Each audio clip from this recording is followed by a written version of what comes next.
नमस्कार। हम हैं आदित्य और सौम्या। और आपका स्वागत है घटना चक्र के इस नए और ज्ञानवर्धक सफर में। नमस्कार।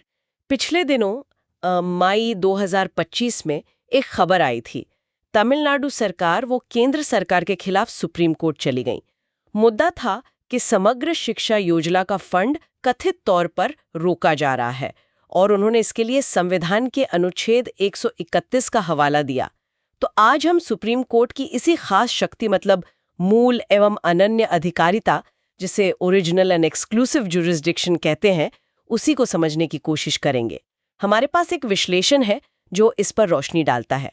तो हमारा इरादा यही है कि ये समझा जाए कि ये शक्ति इतनी अलग क्यों है, सुप्रीम कोर्ट के बाकी कामों से कैसे अलग है और कौन से मामले हैं जो सीधे सुप्रीम कोर्ट जा सकते हैं।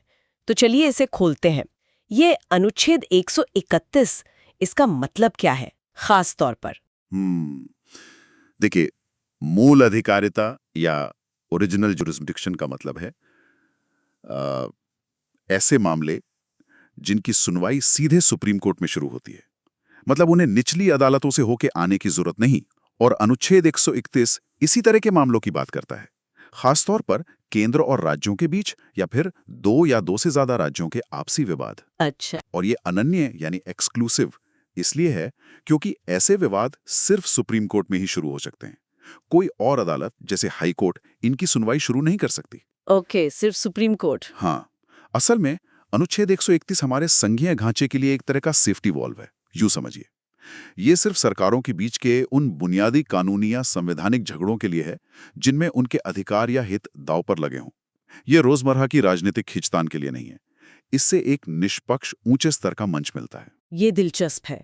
तो फिर इसे और बेहतर समझने के लिए ये देखते हैं कि ये सुप्रीम कोर्ट के दूसरे कामों से अलग कैसे है।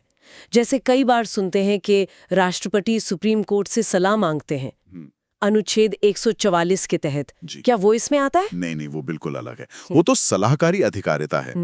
सुप्रीम कोर्ट अपनी राय देता है, लेकिन वो सलाह सरकार पर बाध्यकारी नहीं होती। और ना ही वो दो पार्टियों के बीच का कोई झगड़ा है जिसे सुलझाया जा रहा हो। वो तो बस एक राय है। अच्छा, और रिट याचिकाओं का क्या? जैसे अनुच्छेद 32, मौलिक अधिकारों के हनन पर लोग सीधे सुप्रीम कोर्ट जाते हैं। हाँ, वो मूल अधिकारिता तो है, बिल्कुल है, क्योंकि नागरिक सीधे सुप्रीम कोर्ट जा सकते हैं। लेकिन वो अनन्य यानी एक्सक्लूसिव नहीं है। अच्छा, अनन्य नहीं है? जी नहीं, क्योंकि अनुच्छेद 226 के तहत हाई कोर्ट भी रिट जारी कर सकते हैं। और मजे की बात यह है कि हाई कोर्ट का दायरा इस मामले में ज्यादा बड़ा है। ओह, कैसे? जो बहुत सुनते हैं SLP, स्पेशल लीव पिटिशन, अनुच्छेद 136। वो तो बिल्कुल ही अलग कैटेगरी है। SLP अपीलीय क्षेत्राधिकार है, ओरिजिनल नहीं।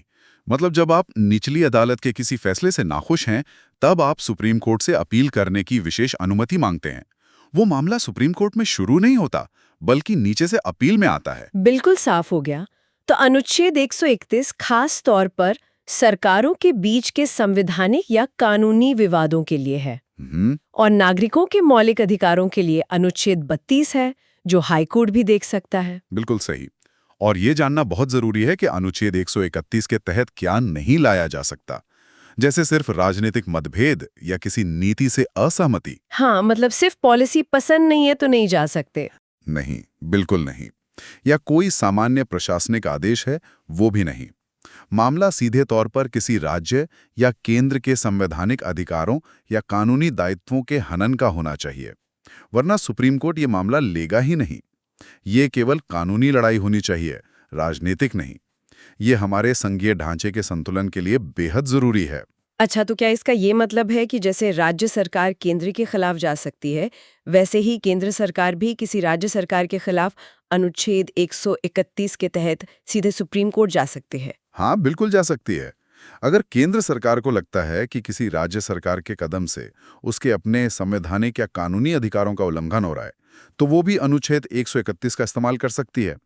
ये अनुच्छेद दोनों तरफ की सरकारों के लिए है, केंद्र के लिए भी, राज्यों के लिए भी, ताकि उनके बीच के जो बड़े कानूनी विवाद हैं, उनका निपटारा उच्चतम स्तर पर निष्पक्ष तरीके से हो सके। तो इस पूरी चर्चा का निचोड़ क्या निकलता है? यही कि अनुच्छेद 131 सुप्रीम कोर्ट की एक बहुत ही विशिष्ट मतलब यूनिक शक्ति है, जो केंद्र और राज्यों या राज्यों के आपसी संवैधानिक और कानूनी झगड़ों के लिए खास मंच देती है। और ये भारत की जो संघीय व्यवस्था है उसका एक बहुत महत्वपूर्ण हिस्सा है। जी हाँ, और यहाँ एक दिलचस्प सवाल भी उठता है सोचने के लिए। अगर हम ये मान रहे हैं कि अनुच्छेद 131 के तहत सिर्फ कानूनी या संवैधानिक मुद्दे ही आ सकते हैं, राजनीतिक नहीं, तो फिर राज्य सरकारें केंद्रीय नीतियों को, जिनसे वो सिर्फ नीतिगत तौर पर सहमत नहीं हैं, उन्हें इस रास्ते से चुनौती देने में कितनी कामयाब हो सकती हैं? वो महीन रेखा कहाँ खींची जाती है कि ये कानूनी चुनौती है या महज राजनीतिक असहमति? इस पर सोचने से शायद इस अनुच्छेद की जो असलियत है, जो इसकी सीमाएं हैं, वो और बेहतर समझ आएंगे। हाँ, ये वाकई सोचने वाली बात है।